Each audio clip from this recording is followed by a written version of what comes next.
Assalamualaikum warahmatullahi wabarakatuh. Kami dari kelompok 1 akan menampilkan presentasi kelompok kami yaitu mengenai kegiatan impor, yang mana saya sendiri selaku moderator pada presentasi kali ini.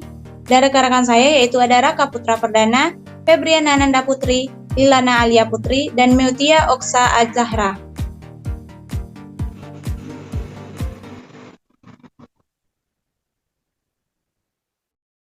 Materi yang pertama akan dijelaskan saya Febriana Nanda Putri. Kepada Febriana Nanda Putri disilahkan.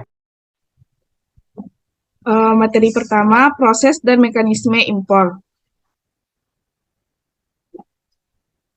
Langkah pertama meliputi indentor mengirim surat permintaan harga kepada importir atas barang-barang yang dibutuhkan. Kedua, importir mencari informasi pemasok di luar negeri yang biasa menjadi pemasok barang tertentu melalui Badan Pengembangan Perdagangan Internasional. Yang ketiga, setelah importir memperoleh pemasok yang cocok, importir mengirimkan surat permintaan penawaran untuk barang yang diinginkan.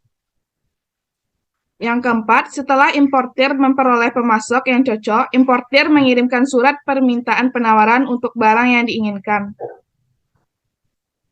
Berdasarkan surat penawaran dari pemasok, importir melakukan kalkulasi harga impor dengan menghitung semua biaya dan komisi indentor, serta membuat surat penawaran dalam rupiah untuk indentor.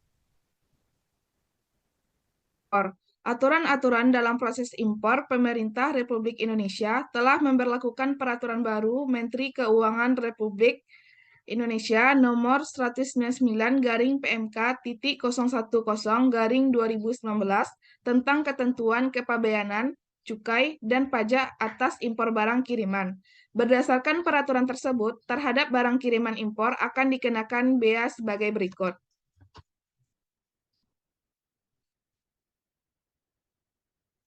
Yang pertama, FOB USD 3 dibebaskan dari bea masuk dan dikenakan PPN sebesar 10%. Yang kedua, FOB USD 3 sampai dengan USD 1.500 dikenakan bea masuk sebesar 7,5% dan dikenakan PPN sebesar 10%. Yang ketiga, terhadap barang kiriman impor dengan nilai FOB di atas USD 1.500 dikenakan bea masuk, dikenakan PPN, dan dikenakan pajak dalam rangka impor.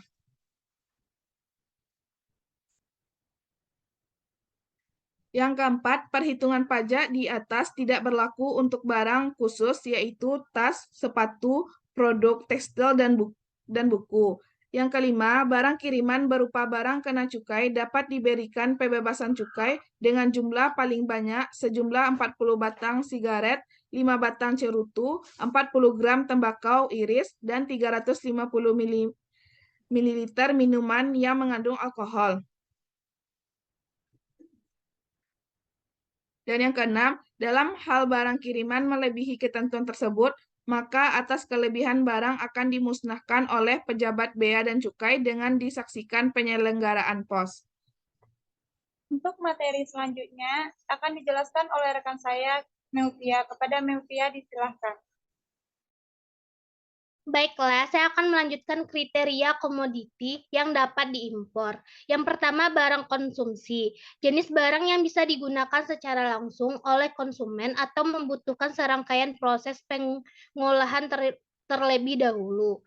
Yang kedua, bahan baku penolong.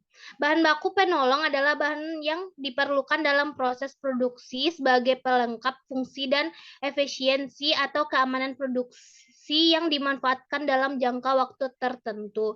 Meskipun demikian, bahan baku penolong bukan menjadi bagian utama dari produk jadi. Yang ketiga, barang modal merupakan barang yang digunakan dalam proses produksi barang atau pelayanan. Barang modal merupakan aktiva tetap yang dihasilkan oleh satu bisnis yang pada gilirannya digunakan oleh bisnis kedua untuk menghasilkan barang atau jasa konsumen.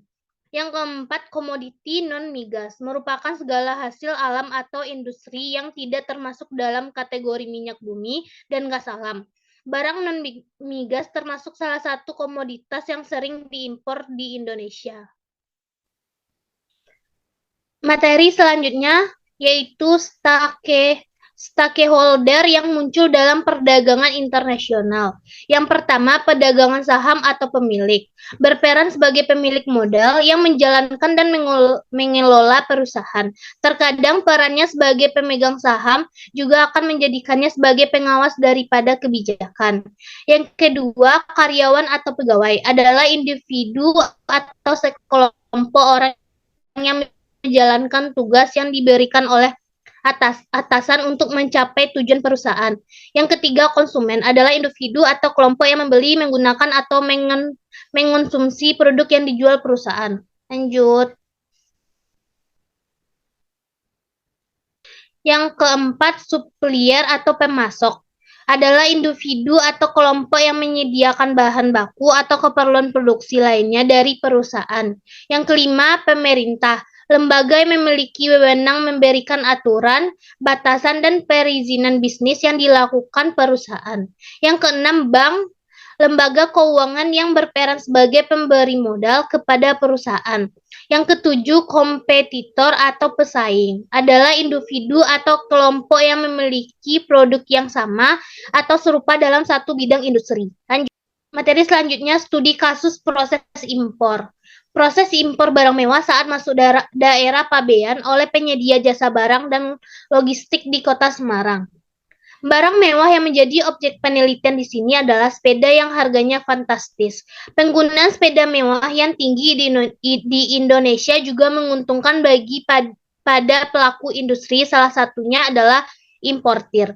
Walaupun hal tersebut membuat khawatir dari sisi produsen seperti lokal, saat ini pelaku industri berlomba-lomba meningkatkan pelayanannya atau produksi sepeda untuk memenuhi demand pasar yang kian besar.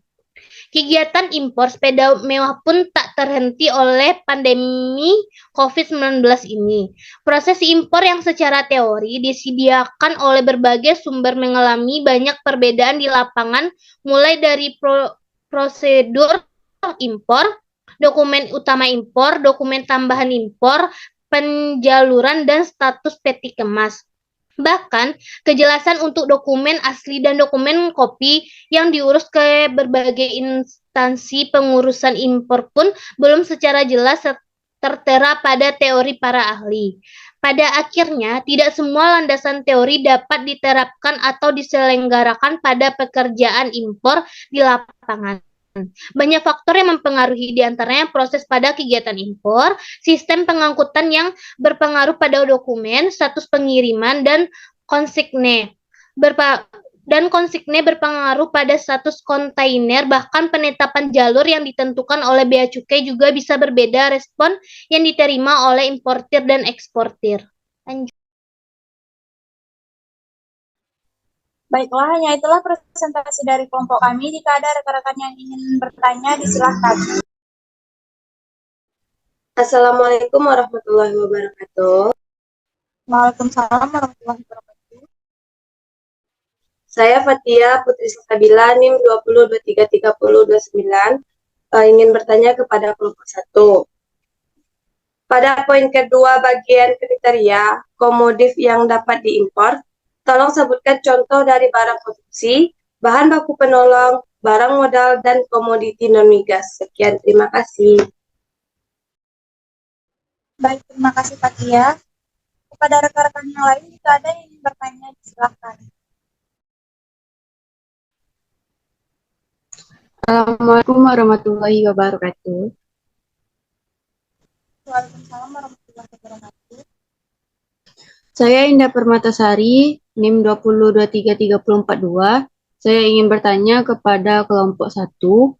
Jelaskan apa identor dan jelaskan pula apa itu LC. Terima kasih. Baik, terima kasih kepada rekan-rekan yang sudah bertanya. Berikan kami waktu lebih kurang 5 menit untuk menjawab pertanyaan dari rekan-rekan semua. Untuk itu, marilah kita simak ada video yang kami tampilkan di layar. Proses prosedur impor.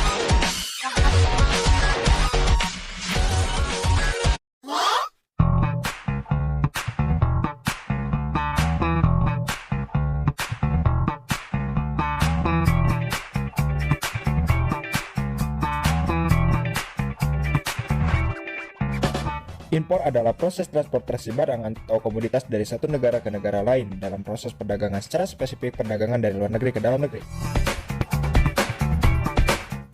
Sebelum proses import dimulai akan adanya kontak antara eksportir dan importir yang dengan itu importir akan memberikan pesanan atau purchase order kepada eksportir yang memberikan penawaran harga. Nah, setelah sama-sama deal, akan terbit sales kontrak atau dokumen yang berisikan surat persetujuan antara penjual dan pembeli yang merupakan follow up dari purchase order.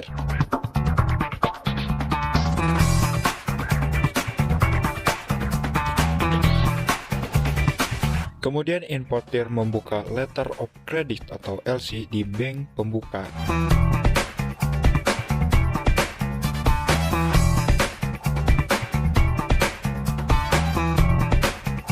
Kemudian, Bank Devisa akan mengkonfirmasi letter of credit atau LC kepada eksportir yang kemudian menghubungi maskapai pelayanan atau forwarding again. Dan kemudian, perusahaan pelayaran atau penerbangan luar negeri akan menerbitkan Bill of Landing atau BL yang diberikan sebagai bukti pengiriman barang kepada eksportir yang kemudian menyerahkan shipping dokumen berupa BL, invoice, dan packing list kepada bank pembuka. Setelah itu,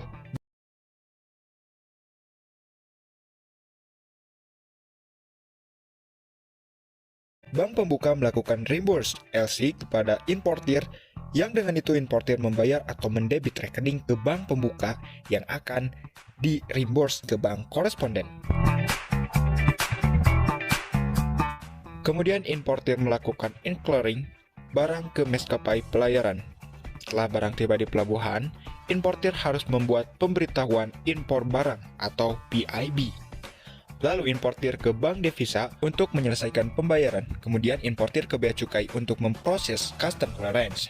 Dengan API atau angka pengenal importir, NPWP nomor pajak wajib pajak, surat register pabean, pemberitahuan impor barang, surat setoran pajak pabean cukai dan pajak impor, invoice, packing list, BL, dan polis asuransi.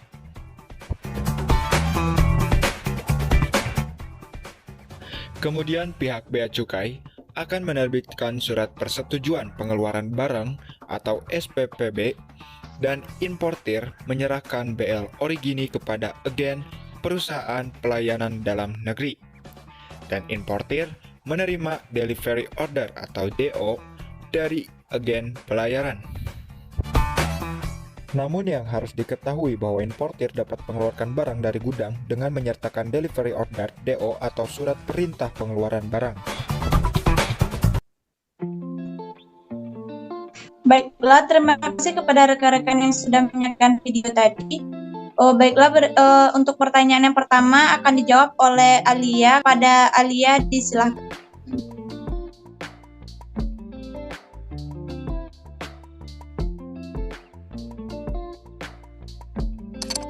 Baiklah, saya akan menjawab pertanyaan dari Fatia.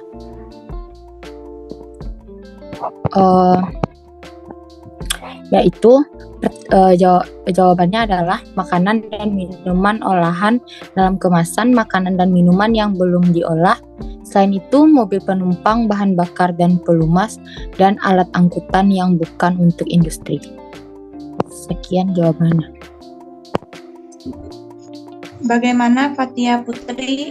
Apakah jawabannya bisa diterima? Iya, saya terima. Terima kasih. Untuk pertanyaan Indah Permatasari akan dijawab oleh Bang Raka Putra Perdana. Kepada Bang Raka, disilakan. Terima kasih moderator. Baiklah, saya akan menjawab pertanyaan dari rekan Indah. Yang pertama, apa itu indentor? Indentor adalah pengusaha yang dalam lingkungan perusahaan atau pekerjaannya menyuruh importir mengimpor barang kena pajak untuk dan atas kepentingannya. Sedangkan untuk LOC atau Letter of Credit ialah sebuah instrumen yang dikeluarkan oleh sebuah bank atas nama salah satu nasabahnya yang menguasakan seseorang atau sebuah perusahaan penerima instrumen tersebut menarik wesel atas bank yang bersangkutan atau atas salah satu bank korespondennya bagi kepentingan berdasarkan kondisi-kondisi atau persyaratan-persyaratan yang tercantum pada instrumen tersebut. Apa saudara Indah paham dengan jawaban dari kami? Paham, terima kasih. Saya kembalikan ke moderator. Untuk selanjutnya, apakah ada saran dan tanggapan dari rekan-rekan kepada kelompok kami? Jika ada, disilakan. Kasih tanggapan dong. Indah. Tanggapan dari saya, untuk kelompok 1 presentasinya cukup bagus. Udah bagus sih. PPT-nya cukup menarik. Tuh. Itu aja. Makasih. Baik, terima kasih Indah atas tanggapannya. Baiklah, hanya itulah presentasi dari kelompok kami. Jika ada salah dan kekurangan, kami mohon maaf. Assalamualaikum warahmatullahi wabarakatuh. Waalaikumsalam warahmatullahi wabarakatuh. Waalaikumsalam warahmatullahi wabarakatuh.